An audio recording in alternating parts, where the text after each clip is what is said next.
안녕하세요. 오늘도 사연 살롱을 찾아주셔서 감사합니다. 결혼 3년차 여성입니다. 어제가 저희 아빠 제사였어요. 저는 친정이 없어서 매년 저희 집에서 친정아빠 제사를 지내고 있어요. 그렇게 할 수 있었던 건 다 남편의 배려 덕분이었죠. 남편이 먼저 저희 아빠 제사를 지내자고 말해 주었거든요. 비록 제 남편이 맞이는 아니지만 그래도 며느리 친정부모 제사를 당신 아들네 집에서 지낸다는 소리를 듣고 시댁에서 좋아할 리가 없었어요.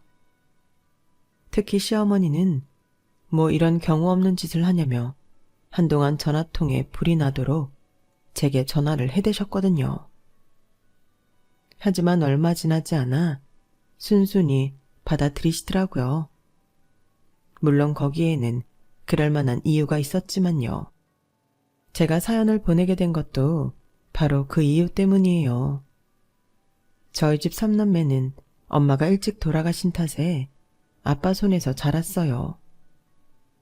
생활이 넉넉한 편도 아니었고 아빠 성격이 살가운 분이 아니라서 저와 언니, 오빠는 늘 부모 정에 굶주려 지내야 했죠. 저와 6살 차이가 나는 언니는 국민학생 때부터 집안 살림을 혼자 맡아 하다시피 했어요. 아빠는 돈을 벌어야 했고 오빠와 저는 너무 어렸으니까요. 부모의 보살핌을 받지 못하고 자란 아이들은 자연스레 일찍 철이 들기 마련이라서 우리 3남매도 또래 아이들에 비해 세상을 일찍 알아버린 것 같아요. 아빠는 이삿짐센터에서 일을 하셨는데 늘 힘들게 몸을 쓰는 일을 하셔서 그런지 집에 돌아오면 자식들을 챙기기보다는 술을 드시거나 일찍 잠이 들기 일쑤였어요. 아빠 성격이 워낙 괴팍해서 잠을 깨우거나 아빠 말을 듣지 않으면 엄청 무섭게 혼내시곤 했는데 그래서인지 우리 3남매는 아빠 목소리만 들어도 어깨를 움츠릴 정도로 늘 겁에 질려 있었어요. 아빠가 주무실 때면 집안에서도 까치발을 하고 걸어 다닐 정도로 아빠 눈치를 보고 지냈죠. 그러니 부모와 자식 간의 대화는 당연히 없었고요. 이런 아빠 성격 탓에 언니는 성인이 되자마자 취직을 했다면서 집을 나갔어요. 언니가 나간 빈자리는 제가 채우게 되었죠. 언니 어깨너머로 보고 배운 실력으로 밥도 하고 반찬도 만들고 세탁과 청소도 도맡아 해야 했어요.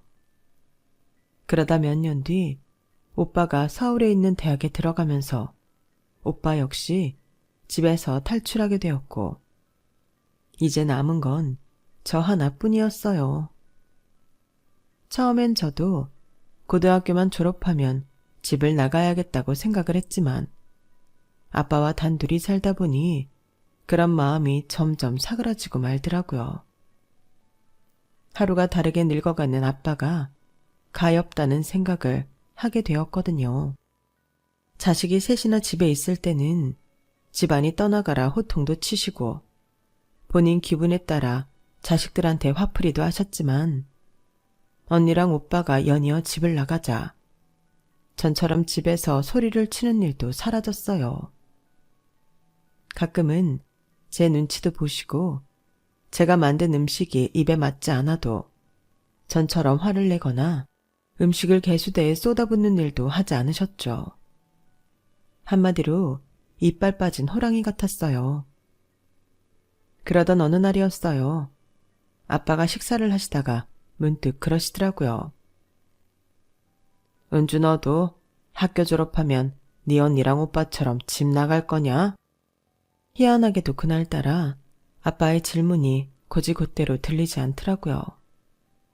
마치 너만은 아빠랑 같이 이 집에서 살아다오 하고 제게 부탁을 하시는 것 같았거든요. 그래서 나도 모르게 이렇게 대답을 해버렸어요. 나갈 생각 없어요. 갈 곳도 없고. 그러자 아빠는 아무 말씀도 안 하시고 조용히 식사를 하셨어요. 속으로 그런 생각이 들더라고요. 그러게 집에 있을 때 잘 하랬다고, 언니랑 오빠가 집에 있을 때 조금만이라도 살갑게 대해줬더라면 다들 이렇게 집을 나갔을까 하고 말이죠. 말로는 서울에 있는 직장에 취직했다, 서울에 있는 대학에 입학했다 핑계를 댔지만 집을 나가 살 만큼 저희 집이 서울에서 먼 곳은 아니었거든요. 당시 저희 집은 남양주에 있었는데 서울까지 가는 지하철도 있고 버스도 있어서 충분히 집에서 통근, 통학이 가능했으니까요. 그런데도 굳이 집을 나간 건 전적으로 아빠 때문이었던 거죠. 아빠도 그걸 알고 계셨을 거예요. 그러니 저랑 사는 동안 이빨 빠진 호랑이처럼 화도 안 내시고 꼬랑지를 축 늘어뜨리고 사신 거겠죠. 그렇게 저는 고등학교를 졸업하고 취직을 하게 된 후로도 아빠랑 함께 살았어요. 저마저 집을 나가면 아빠 혼자 어떻게 살지 걱정도 됐고, 아빠가 전처럼 괴팍하게 굴지도 않으셨기 때문에 딱히 나가 살겠다는 생각이 들지 않았거든요. 그러던 어느 날이었어요. 언니가 연락도 않고 집에 찾아왔더라고요. 집 나간 지 7년이 넘어서야 말이죠. 그런데 언니 혼자 온 게 아니었어요. 옆에는 키가 크고 얼굴이 하얀 남자가 서 있더라고요. 그리고 그 남자 품에는 3살짜리 남자아이가 안겨 있었어요. 알고 보니 집에서 나간 직후부터 언니는 형부랑 동거를 했더라고요. 믿는 구석이 있어서 집을 나갈 수 있었던 거죠. 아빠, 저 결혼해요. 그동안 출산하고 애 키우느라 결혼식 올릴 여유가 없었는데 아이가 더 늦기 전에 웨딩드레스는 입어봐야 하지 않겠냐고 해서 그냥 하기로 했어요. 그러자 아빠가 옆에 있던 두루마리 휴지를 집어 던지며 말했어요. 네 눈엔 내가 애비로는 보이냐? 집 나간 지가 언젠데 연락 한 번 없다가 이제 와서 뭐? 결혼을 한다고? 니들 멋대로 애까지 다 낳아놓고선 내가 안 된다고 반대하면 어쩌려고? 반대하면 낳은 애 다시 뱃속으로 집어넣기라도 할 거야? 말해봐, 이 싸가지 없는 것. 으르렁대는 아빠 앞에서 언니는 바닥을 구르고 있는 두루마리 휴지를 물끄러미 보면서 싸늘하게 말했어요. 내가 지금 아빠한테 결혼 허락받으려고 온 것 같아요? 아빠한테 그럴 자격이 있다고 생각하세요? 저요, 엄마 돌아가시고 난 뒤부터 이 집에서 식모처럼 살았어요. 밥이고 빨래고 청소고 전부 제가 다 하고 살았다고요. 아빠가 한 번이라도 그런 거 들러본 적 있어요? 저 그때 겨우 국민학교 5학년이었다고요. 그 어린 게 집안 살림에 동생들까지 건사하고 살 때 아빠가 단 한 번이라도 아빠 노릇 하신 적 있냐고요. 그래놓고 이제 와서 부모 대접 받겠다고 하는 거예요? 아빠가 무슨 자격으로요? 주먹을 꽉 쥔 손이 바들바들 떨릴 정도로 언니는 분을 삭히며 말했어요. 그러자 옆에 있던 형부가 언니를 말리더라고요.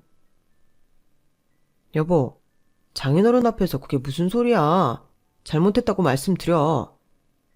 그러자 언니가 형부 손을 뿌리치며 말했어요. 내가 왜? 내가 왜 사과를 해? 이럴 줄 알고 우리 집에 오지 말자고 했던 거야.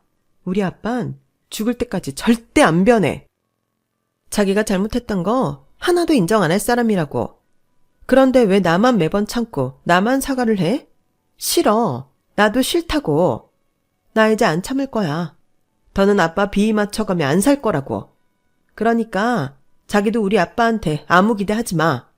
결혼식에 아빠 부를 생각도 하지 말라고. 언니는 자리를 박차고 나가버렸어요. 모녀 사이에서 안절부절 하던 형부는 엉거주춤하게 서서 인사를 하고는 아이를 데리고 언니를 따라 나섰어요. 그날 언니네 가족이 그렇게 가버린 뒤 아빠는 방 안에 들어앉아 소주를 드셨어요. 안주도 없이 깡소주를요. 냉장고에 있는 밑반찬을 챙겨 안방에 들어간 저는 아무 말 없이 아빠 옆에 반찬 그릇을 내려놓았어요. 그리고 다음날 아침에 출근을 하려는데 아빠가 제 방문을 두드리시더라고요. 그리고는 방에 들어오셔서는 10,000원짜리 뭉치를 내미셨어요. 이걸로 네 언니 애 옷이라도 사줘라. 내가 줬다고 하면 안 입힐 테니까 네가 사준 걸로 해. 돈 뭉치는 못해도 50-60만 원은 돼 보였어요. 그래서 아빠한테 말했죠. 아빠, 애 옷 사라면서 무슨 돈을 이렇게나 많이 줘요. 20만 원이면 충분해요. 이건 가져가세요. 그러자 아빠가 멋쩍은 표정으로 지나가듯 말하시더라고요. 그냥 사줘. 남으면 네 언니 옷이라도 하나 사주든가. 입고 온 옷을 보니 형편이 어려운 모양이던데. 어제 언니 내외 앞에서 말은 그렇게 했지만 아빠 마음이 그런 게 아니었던 모양이에요. 그 짧은 순간에도 딸 자식 차림새부터 살핀 걸 보면 말이죠. 그래서 더는 말 않고 아빠한테 받은 돈으로 조카 옷이랑 언니 원피스를 하나 사서 전해주었어요. 그러자 언니가 저랑 눈도 제대로 못 마주치곤 연신 사과를 하는 거예요. 저한테 아빠를 떠넘긴 것 같아서 내내 마음이 무거웠다면서 미안하다고요. 그래서 예전과 달리 아빠가 많이 변하셔서 힘들 거 없다고 말해주었죠. 얼마 뒤 언니는 뒤늦은 결혼식을 했어요. 아빠는 참석을 안 하시고 오빠랑 저만 둘이 혼주석에 앉았어요. 그래도 아빠한테 언니 웨딩 사진은 전해드렸어요. 부녀가 서로 화해할 용기는 없었어도 서로를 걱정하는 마음은 잘 알고 있었으니까요. 아빠와 언니가 다시 만난 건 3년 뒤 오빠가 결혼할 때였어요. 언니 때와는 달리 오빠 결혼식에는 아빠가 혼주석에 앉으셨거든요. 올케는 오빠랑 같은 회사에 다니는 사람이었는데 저희 집과는 한참 차이가 날 정도로 형편이 괜찮은 집 딸이었어요. 게다가 무남 동녀라서 부모 사랑을 독차지하고 산 사람이었죠. 그래서 그런지 행동 하나하나에 이기적인 모습이 많이 보이더라고요. 게다가 저희 오빠를 대하는 태도를 보니 마치 공주가 신하한테 하듯 하대를 하는데 어찌나 얄밉던지 몰라요. 그런데도 오빠는 자기 와이프를 공주 받들듯 하더라고요. 오빠도 언니랑 마찬가지로 결혼식 날짜까지 다 잡은 후에야 집에 찾아왔어요. 그것도 혼자서요. 그리고는 마치 통보라도 하듯 아빠한테 결혼식 날 제발 말조심 좀 해달라고 신신당부를 하더라고요. 저 아버지한테 바라는 거 아무것도 없어요. 집도 처가에서 해주신다고 차도 장인어른이 뽑아주신다고 했으니까요. 아버진 그냥 결혼식 날 오셔서 혼주석에 앉아주시기만 하면 돼요. 괜히 저희 장인 장모님한테 엄한 소리 하지 마시라고요. 그 말 하려고 오늘 온 거예요. 와이프 될 사람은 결혼 준비 때문에 바빠서 못 왔어요. 아, 그 사람이 이거 아버지 드리래요. 결혼식 때 입을 옷 없을 거라고 양복을 준비한 모양이에요. 오빠는 마치 거지 동냥 주듯 아빠한테 정장 한 벌을 쥐어주고는 1시간이 넘도록 이거 하지 말라, 저거 하지 말라 온갖 잔소리를 다 하고 돌아갔어요. 언니 때와는 달리 이번엔 아빠가 아무 말씀도 안 하시고 오빠가 하는 말을 조용히 들으시더라고요. 그런데 이상하죠? 아빠가 언니한테 화를 냈을 때보다 오빠 앞에서 조용히 계신 게 더 화가 나지 뭐예요. 그렇게 오빠가 돌아가고 아빠는 계단에 쭈그려 앉아 줄담배를 피셨어요. 잔뜩 오그라든 아빠의 어깨를 보니 나도 모르게 울컥하더라고요. 다 큰 자식들 앞에서 너무도 작아진 아빠를 보니 왜 그렇게 서글프던지. 눈물을 참으려 괜히 허공만 바라보다 조용히 들어왔네요. 언니랑 오빠는 결혼한 후에도 집에는 거의 찾아오지 않았어요. 가끔 제게 전화해 집에 별일 없는지 정도만 묻고는 끊을 뿐이었죠. 그래도 결혼을 했으면 명절이나 아빠 생신 때만이라도 와달라고 부탁을 했지만 그럴 때마다 돌아온 건 차가운 거절이었어요. 예, 너 아빠가 나한테 했던 거 기억 안 나? 우리 그이랑 애 데리고 갔을 때 아빠가 우리 애 한 번이라도 안아주디? 남들은 손주 바보가 될 정도로 그렇게 손주를 아낀다는데 우리 아빠는 정말이지 글렀어. 그러니까 너도 앞으로 나한테 쓸데없는 소리 하지 마. 자꾸 이러면 너도 안 볼 거니까. 언니는 단칼에 거절하고는 전화를 끊었어요. 오빠도 다를 바는 없었어요. 처가에 창피해서 어떻게 우리 집에 와이프를 데려오냐며 오히려 화를 내더라고요. 결국 세월이 흘러도 이 집에는 아빠와 저 둘뿐이었어요. 점점 힘에 부처하던 아빠는 이삿짐 나르는 일을 그만두고 창고 경비 일을 하게 되었어요. 아빠가 일하는 곳이 제가 회사 창고인지 가끔씩 모 회사 과자랑 껌, 젤리 같은 걸 집에 가져오시곤 했죠. 그러더니 하루는 뜬금없이 그러시는 거예요. 니들이 어렸을 때 내가 이 일을 했었다면 과자도 많이 가져다 주고 했을 텐데 아빠가 참 무정했지. 그때 나도 너무 힘에 부쳐서 그랬다. 네 엄마 가고 어린 자식이 셋이나 딸려 있는데 이것들을 어떻게 굶기지 않고 데리고 살까 그 걱정뿐이었거든. 사람이 밥만 먹고 사는 게 아닌 건데 그때는 애들 굶기지 않는 게 제일 중요해서 딴 생각은 할 겨를이 없었어. 나도 힘드니까 괜히 니들한테 짜증을 내고 돌아서면 그러지 말자고 해놓고도 또 버럭거리고 소리나 치고. 아빠가 참 철이 없었다. 네 언니 말대로 아빠 자격 없는 사람이야. 아무리 자신이 잘못했어도 절대 잘못했다는 말을 안 하던 아빠가 웬일로 자기 반성을 하는 걸 보니 기분이 이상했어요. 사람이 죽을 때가 되면 변한다던데 혹시 그런 게 아닐까 싶더라고요. 그런데 말이 씨가 된다고 다음날 아침 식사하시라고 안방 문을 열어보니 아빠가 바닥 요 위에서 안 주무시고 아무것도 안 깔린 바닥에 누워 계시지 뭐예요. 가자 아빠를 흔들었더니 꿈쩍도 않더라고요. 제가 흔드는 바람에 손이 바닥으로 툭 떨어지길래 너무 놀라서 119에 신고를 하고 아빠를 응급실로 모시고 갔어요. 다행히 발견 시간이 빨라서 큰 손상 없이 깨어나시긴 했지만 뇌경색의 후유증으로 아빠는 반신불수가 되고 말았어요.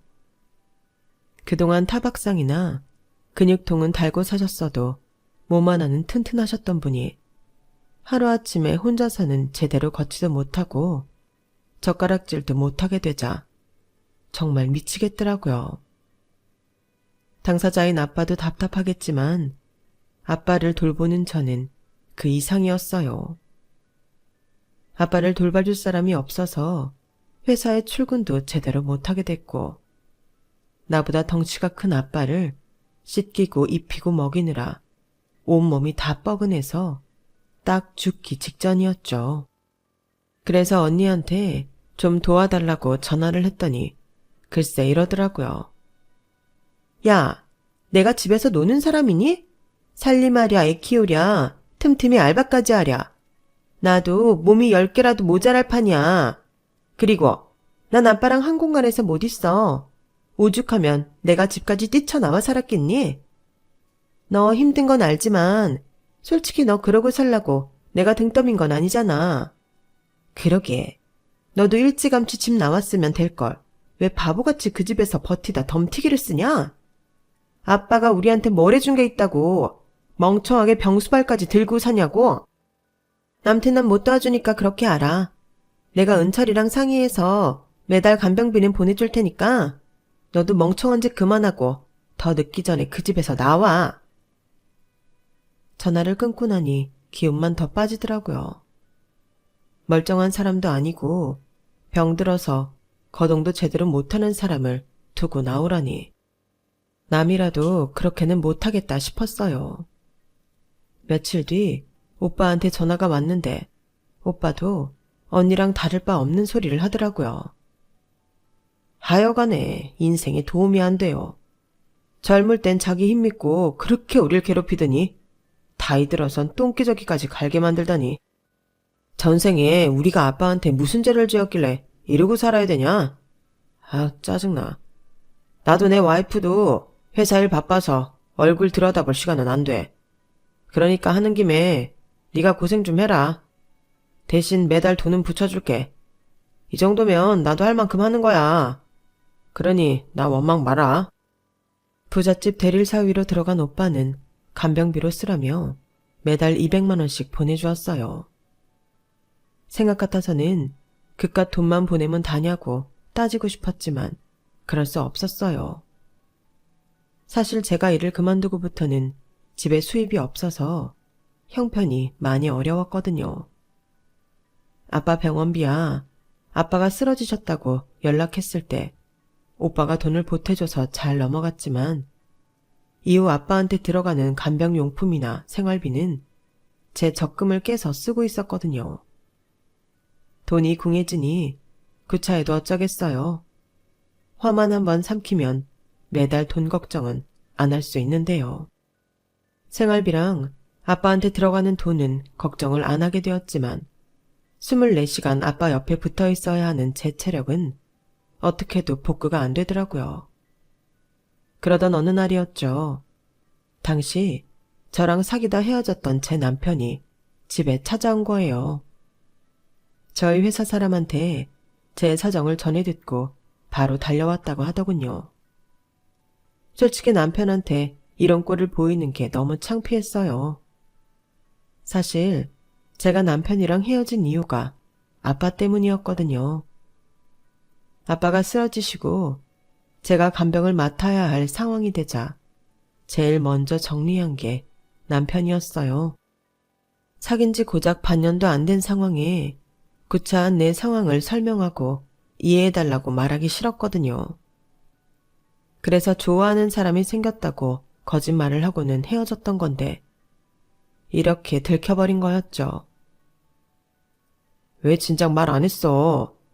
난 너한테 이런 일이 있는 줄도 모르고 널 얼마나 원망했는지 알아?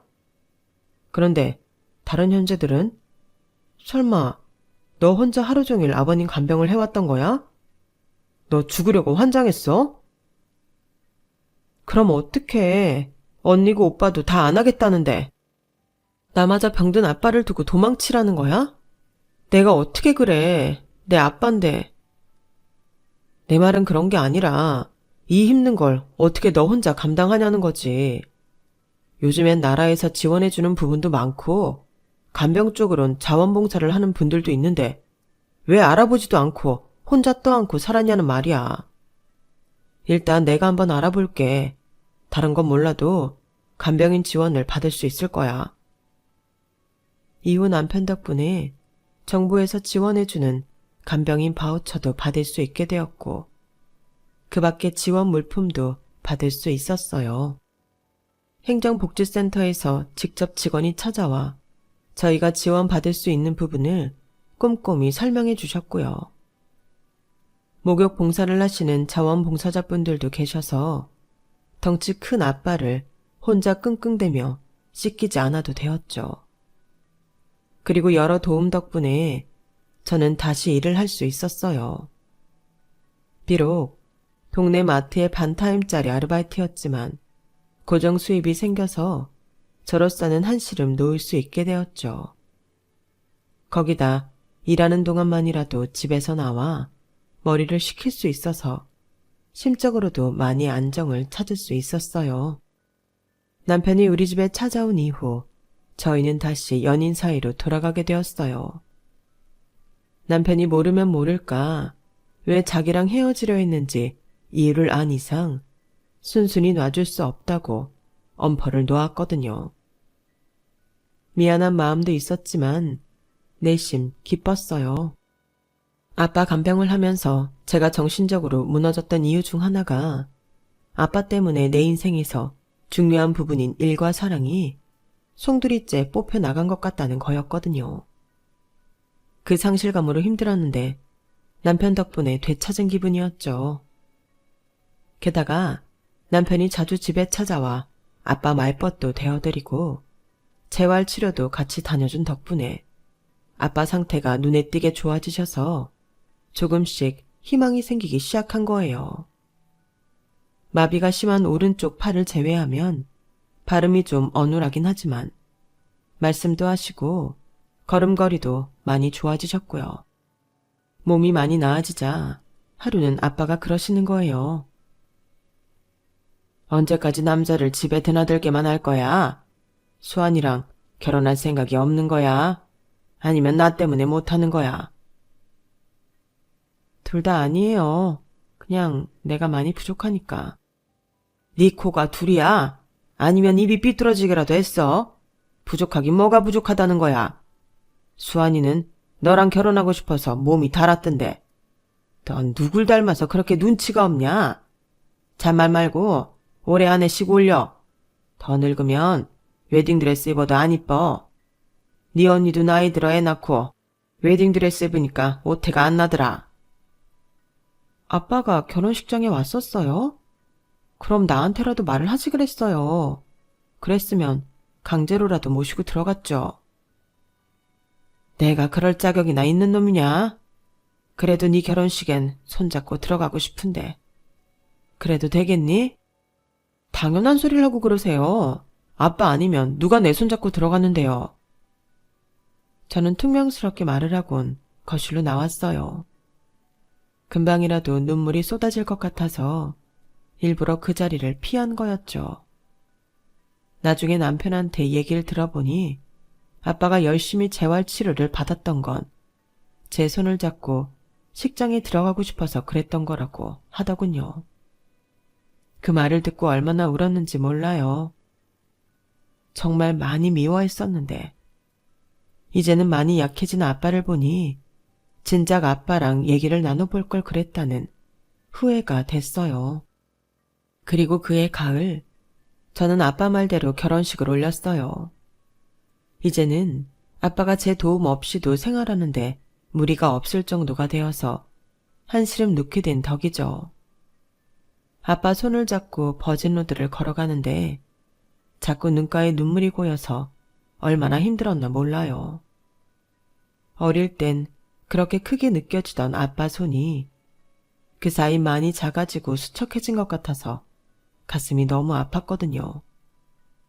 신혼여행을 떠나려고 웨딩카에 오르는데 아빠가 제 남편 손을 꼭 잡고 그러셨어요. 우리 은주 잘 좀 부탁하네.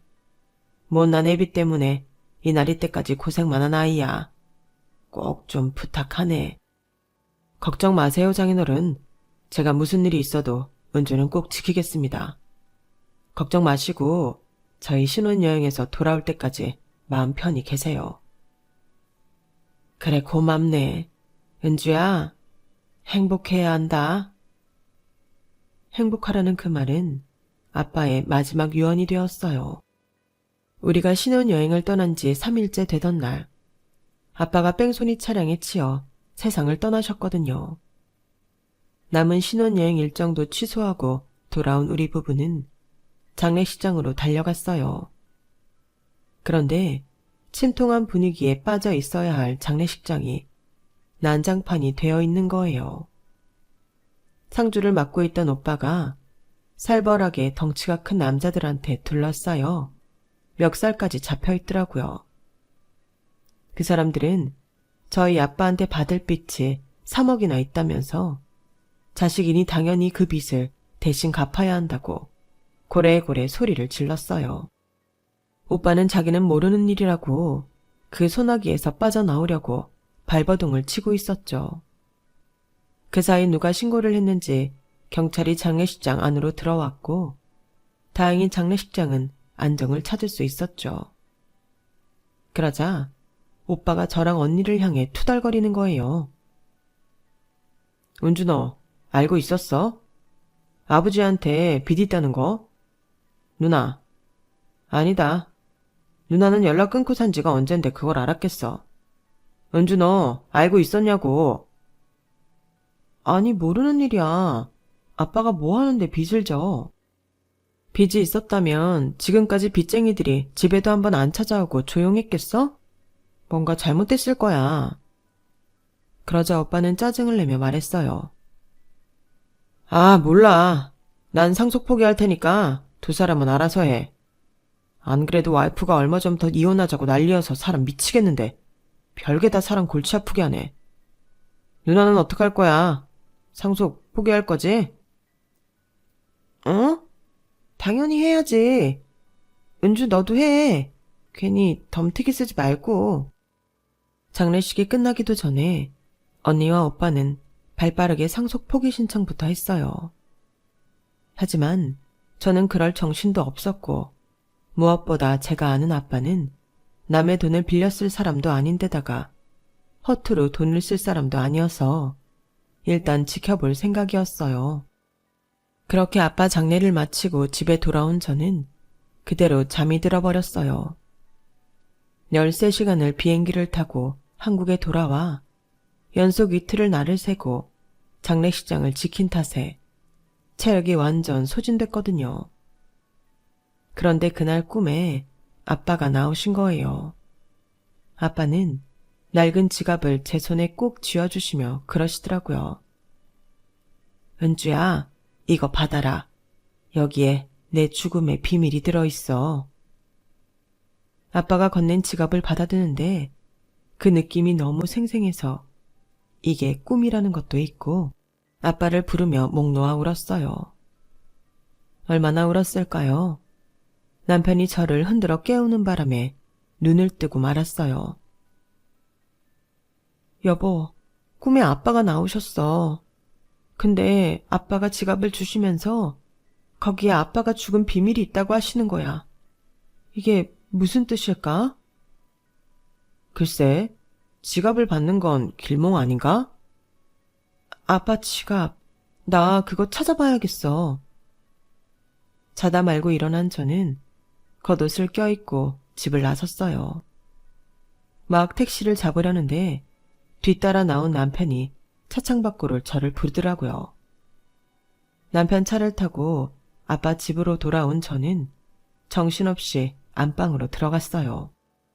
그런데 마치 누가 먼저 집을 뒤진 것처럼 서랍이 삐죽삐죽 나와 있더라고요. 그때는 지갑을 찾아야 한다는 생각 때문에 다른 건 신경 안 쓰고 평소 아빠가 지갑을 넣어두시는 서랍을 열었어요. 제가 첫 월급을 탔을 때 사들인 지갑이었는데 아빠가 아깝다고 몇 번 들지도 않으시곤 서랍에 넣어두셨거든요. 서랍 속에 고스란히 들어있는 지갑을 꺼내 속을 살펴봤더니 웬 보험 설계사 명함이 들어있더라고요. 평생 보험이라고는 나라에서 만들어준 의료보험밖에 없는 분이 이런 건 왜 지갑에 넣어두셨을까 생각했지만 지폐가 들어가 있는 자리에 접혀있는 하얀 종이를 펼쳐보고는 그런 생각은 싹 지워지고 말았어요. 거기엔 형부와 언니가 쓴 각서가 들어있었거든요. 아빠 이름으로 대부 업체에서 3억을 빌렸다는 내용으로 혹여 아빠가 갑자기 세상을 떠나시더라도 저한테 피해가 가지 않게 언니네 부부가 그 돈을 갚아 나가겠다는 내용의 공증 각서였어요. 아빠가 빌려 썼다던 3억은 언니네 부부가 빌린 돈이었던 거죠. 그래놓고는 자기는 모른다고 발뺌을 하다니 피가 거꾸로 솟는 것 같더라고요. 그래서 그 길로 언니네 집으로 찾아갔어요. 아주 세상 모르고 자고 있더라고요. 언니, 3억에 대해 나한테 할 말 없어? 3억? 그거 아빠가 빌린 돈이잖아. 근데 그건 왜? 너 아직도 상속 포기 안 한 거야? 그놈들이 너네 집에 찾아갔어? 그런 거야? 아빠가 빌린 돈이라고? 여기엔 그렇게 안 써있던데. 이거 찾으려고 안방 서랍을 뒤져놓곤 안타깝게도 이건 못 찾았나 봐? 저는 각서를 언니 눈앞에 들이밀었어요. 그러자 언니 내외가 사색이 되더라고요. 낭패감이 서린 얼굴 위에 저는 그동안 차마 하지 못했던 욕설을 퍼부었어요. 거의 정신이 반쯤 나간 채로요. 네가 사람이니? 아빠가 쓰러져서 거동도 못할 때는 거들떠도 안 보더니 돈이 필요하니까 아빠 이름으로 이 큰 돈을 빌려? 그래놓곤 시치미를 때? 니네 때문에 아빠는 세상 떠나시는 날까지도 깡패 새끼들한테 치욕을 당했는데 그런데도 니들은 두 다리 쭉 뻗고 잠을 자? 이런 쓰레기 같은 것들아. 아빠가 어떤 심정으로 니들을 대신해 돈을 빌렸을지 모르겠니? 어떻게 자식이라는 게 지 아빠를 팔아서 돈을 챙겨 이 못된 년아. 네가 그러고도 사람이야. 당장 그 돈 갚아. 니네 집을 팔든 네 장기를 팔든 이번 주 안에 해결해놓지 않으면 나 이거 들고 법정에서 니들 기다릴 테니까. 네 자식들 앞에서 고개 들고 살고 싶으면 내 말 듣는 게 좋을 거야. 언니 집을 나온 저는 그대로 기절을 했어요. 눈을 떠보니 병원이더라고요.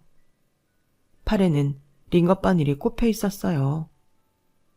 제 옆에서 쪽잠을 자고 있던 남편은 저를 보자 울먹이며 그러는 거예요. 은주야, 이제 정신이 좀 들어? 너 이틀을 꼬박 잤어. 병원에선 아무 이상 없다는데 도통 일어나야 말이지. 그런데 너 잠든 사이에 누가 좀 왔었거든? 근데 그 사람 말이 내 앞으로 사망보험금이 지급될 거래. 아버님이 보험을 들어놓으신 게 있는데 수익자가 네 앞으로 돼 있다더라고. 근데 웃긴 건 나머지 형제들이 상속 포기를 해서 형제간에 법적 분쟁이 일어나도 네가 다 받게 됐다나 봐. 이게 다 무슨 일이라니? 순간 피식 웃음이 났어요. 아빠의 마지막이 너무 극적인 데다 너무 아빠다운 결말이 맺어진 것 같아서였죠. 자식들한테 사랑한다는 말도 못하던 아빠는 유산도 이렇게 애둘러서 주고 가셨으니 말이에요. 뒤늦게 제가 아빠의 사망보험금을 받았다는 소식을 접한 언니와 오빠는 득달같이 달려왔더라고요. 그리고는 보험금을 정확히 3등분 해야 한다고 난리를 쳤죠. 그래서 한마디 해줬어요. 아빠 간병도 똑같이 3등분으로 나눠하지 그랬어. 간병은 다들 나한테 떠밀더니 돈은 받고 싶은가 봐?